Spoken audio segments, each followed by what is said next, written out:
ቢስሚላህ አልሐምዱሊላህ ወሰላቱ ወሰላሙ ዐላ ረሱሊላህ። ውድ ወንድሞች እህቶች፣ በሁሉም በየሳምንቱ ጁምዓ ዕለት ይህን መልእክት ማስተላለፍና ወይም ይህን መልእክት ማድመጥ ለሁላችሁም ተገቢ ነው ይላለው። ይህ መልእክት ምንድነው?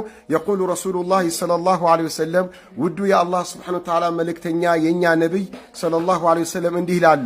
በጁምዓ ዕለት አሉ አንዲት ሰዓት አለች። በዛች ሰዓት አላህን ሱብሓነሁ ወተዓላ የሚለምን ሙስሊም ያቺ ሰዓት ከገጠመችው ዱዓ መቅቡል የሚሆንባት ሰዓት ነችና አላህ ሐጃውን በሙሉ ይቀበለዋል፣ ዱዓውን በሙሉ ጉዳዩን በሙሉ ያሳካለታል ይላሉ ረሱል ሰለላሁ ዐለይሂ ወሰለም።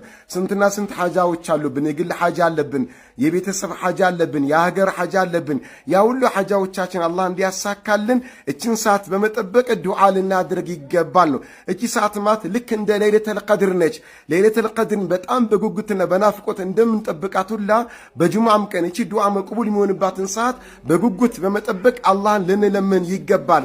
እቺ ሰዓት የትኛዋ ሰዓት ነች ከተባለ ረሱላችን ሰለላሁ ዐለይሂ ወሰለም እንዲህ ይላሉ።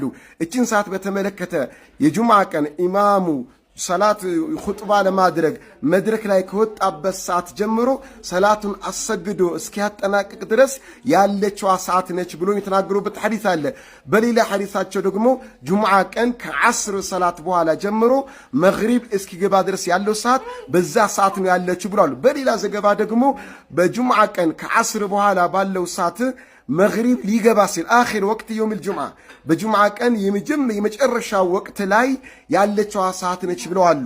ስለዚህ እንደ ለይለቱል ቀድር እንደምንጓጓ ሐጃዎቻችን አላህ እንዲቀበለን ጉዳዮቻችን አላህ እንዲያሳካልን እቺን ሰዓት ትኩረት በማድረግ በጁምዓ ቀን ዱዓ ልናበዛ ይገባል፣ ወደ አላህ ልንቃረብ ይገባል እላለሁኝ።